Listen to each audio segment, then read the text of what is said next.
Hi everyone, it's me, Ross, and let's talk about this huge camera bump. Do you really need it? Let's find out. Unboxing of this device is simple, like very simple, or at least it is here in Europe because we miss charger in the box, but it is still better than the competition like the Samsung Pixel and even iPhones, because here inside the box we have a hard plastic case and even a pre-installed screen protector. We have on that screen 15 Ultra supports 90-watt wire charging and 80-watt wireless charging thanks to new Xiaomi Surge P3 charging chipset.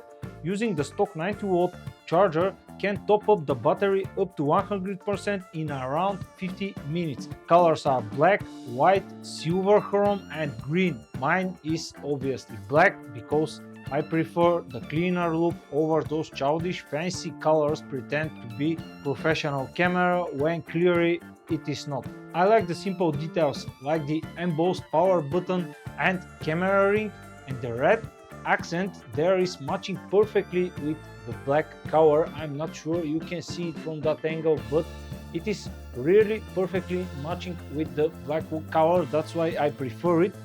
This time we have a ultrasonic fingerprint sensor which is positioned exactly where it should be, just on the right spot. Not lower, not upper, but just on the correct position. Perfectly when you are laying your thumb here, it is just naturally go on that position where it is now. But here comes a caveat. Weight distribution of the phone is not good because of this huge camera bump, and when you try to unlock it or even typing, the phone is trying to rotate in opposite direction, and that constant feeling of holding it back sits in your head when you just try to unlock it. If you are always put this finger here just to protect your device, if you lay like this, it will probably start rotating on the opposite direction, and this sits in your mind, always trying to protect this phone by placing the thumb on the camera bump. Another problem with this camera bump are front pockets of your jeans. It's just stuck when you try to put it out, always stuck here in the corner of the jeans. And if you are like me and pulling the device in and out like 100 times a day, this will really be a problem for you. Yes, protective case is making the situation a little bit better because the corners on the bump are not so sharp, but again it is sticking in your jeans, so keep in mind that this time haptics are good.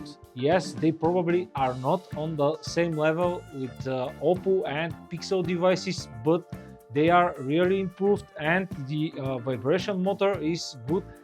But I feel that HyperOS needs to improve software haptics feedback just to make them better.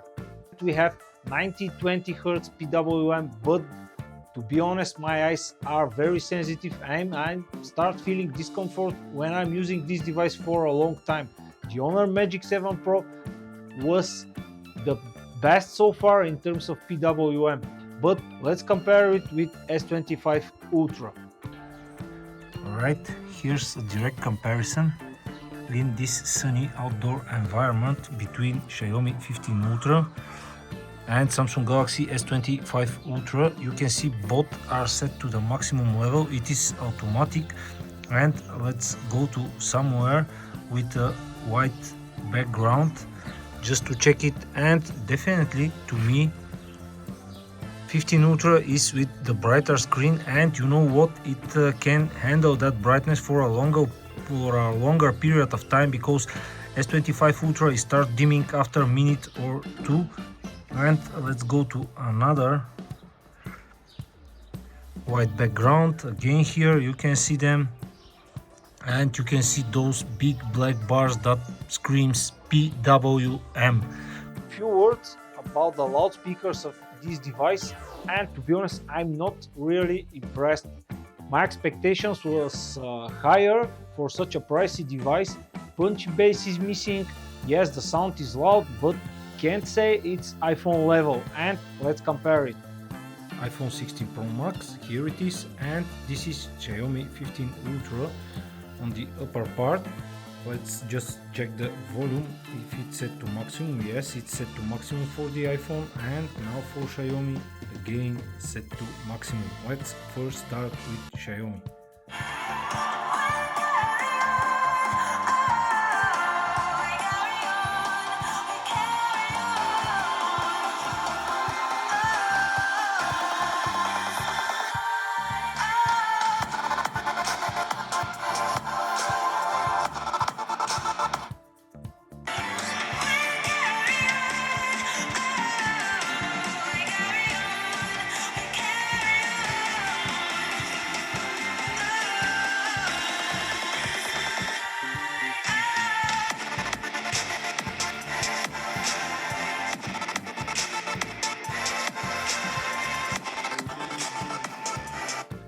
HyperOS 2.0 is in the heart of 15 Ultra on top of Android 15, of course, like every modern flagship these days.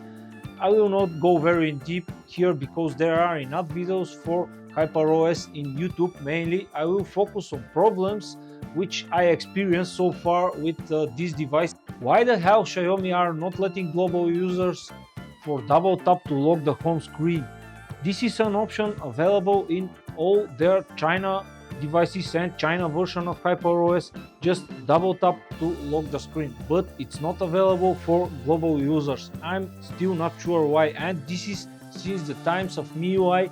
This is pushing me to put that ugly lock icon on my home screen, taking so much space just to lock the device, because if you want to use the power button every time, it is not very comfortable because of that weight distribution.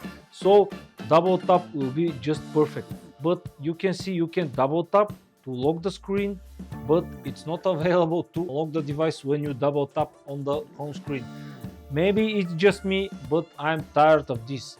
Second problem I experienced with HyperOS are missing notifications from the lock screen. And this is just taking me out of my skin from every China manufacturer. Why they are doing this? Yes, I know why they are doing this, because they are trying to copy Apple again and implement notification style for the iPhones. But what's the point of lock screen? The point of lock screen is just to remind you for something important. And you can see I have a YouTube notification icon here, and if I swipe down, yes, it's here. But if I go to the lock screen, it is missing. And what's the point of this lock screen? Just to look at my beautiful wallpaper and these fancy lock widgets, but not the important thing. That's what I hate. I prefer my lock screen to be used to remind me for something important. But so far, every China manufacturer is doing this, and even Oppo, when they convert Oxygen OS to ColorOS, they do the same. But I need to say that I hate that thing. And on the third place will be the music player. When you play a music, let me just play here a song. Look what I'm saying. What is this player? Is this something beautiful, or even this? Just look at it. Look at the thumbnail. Why we need to do this? Let me show you on the lock screen. Just look at it. It's just ugly. Why you are just not put the beautiful player coming with Android 15 with Pixel devices with big thumbnail, big beautiful player, but we need to use that. I'm not sure, but I don't like this. Not everything is bad, and HyperOS is smooth. Like, it's very smooth everywhere. The UI is very responsive and with superior animations. Even camera switching lenses and the whole camera interface is one of the top. You can just see it and trying to switch. It is very good. I think it's just doing very good job. The camera interface is smooth and the whole HyperOS is really a smooth one. Just look at it, it's just perfect. No stutters, lags or anything. So this is one of the major advantages of HyperOS, its smoothness. Snapdragon 8 Elite is doing its job, and performance wise this device is a beast. Playing games or benchmarking, at the highest possible settings will not be a problem for this device. Xiaomi 3D dual channel ice loop system featuring a new design with 5100 cubics overall LHP area. It delivers reliable performance from daily operations to heavy workloads.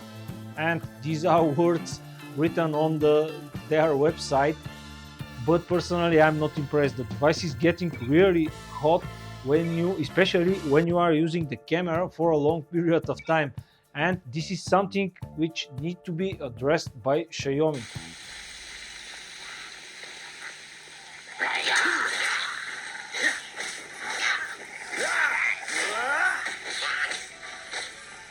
Dodge this.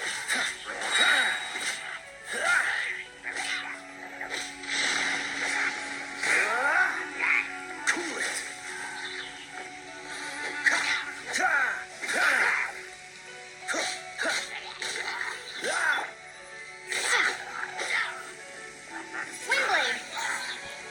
Battery is an interesting story. Again, everyone outside China are screwed with this 5410 milliamps versus the 6000 milliamps for the China. Yes, it's silicon carbon again, but believe me, this is not enough. Here are some screenshots of my usage with 2 SIM cards. Every night I'm at the bare minimum, and if I'm somewhere to take some pictures, then top up during the day is necessary, and even 2 top ups. This is something related to how much you will use the camera. This device definitely has a problem with camera battery usage. It can eat around 50% of your battery in just 20 minutes. I'm not sure it's a bug or what, but camera eats battery like crazy. I know we have thousands of processes happening in the background when you took a picture, but come on Xiaomi, this should be fixed. I'm definitely not satisfied with the battery. I can't believe I'm saying this, but S25 Ultra lasts longer with smaller battery, not even mention iPhone 16 Pro Max. I already make a very detailed comparison between 15 Ultra, iPhone 16 Pro Max and S25 Ultra. You can find it somewhere here probably, or here. To summarize it, camera is just brutal. Unbelievable details and quality from this 1-inch sensor and even the telephoto HP9 sensor. At that moment I think this is unbeatable, and we are waiting for Vivo X200 Ultra just to see which will be the final winner this year. But as always, there is a but. There is something always. To me, this camera has a problems with the autofocus. When the object is not recognizable enough, phone is lacking focus on both main 1-inch sensor and even on the HP9 sensor. Yes, I know you should be at some distance to make portraits with HP9, but if there is no clear object like people or dog or something, just not a clear object, the phone struggles to maintain focus if forgot to tap of course on the focus where it should be. Probably I will be demolished for these words, but I need to say it. Other than that, camera is great, and after using it I want to make more photos when I see the results. So in terms of camera, probably this will be the best for the year. So windy. But Meantime, we'll see it. I will switch microphones, the 3 devices, so we can find out which one is recording a better audio. That's why I'm hiding here in the woods, because it's so windy. But this is the best way to test the microphones. We can find all the HDR scenes, because you can see the sky, the clouds, everything, and the snow. The snow should be white, not yellow. Alright, here I am, and the sun is directly pointing me here. This is, by the way, recording with the main camera 1x of the 3 devices. Now I will start switching, but this is the main lenses which Xiaomi 15 Ultra is using 1-inch sensor. It's already night, 10:13 in the evening, and we are recording 4K 60 FPS again with the 3 devices.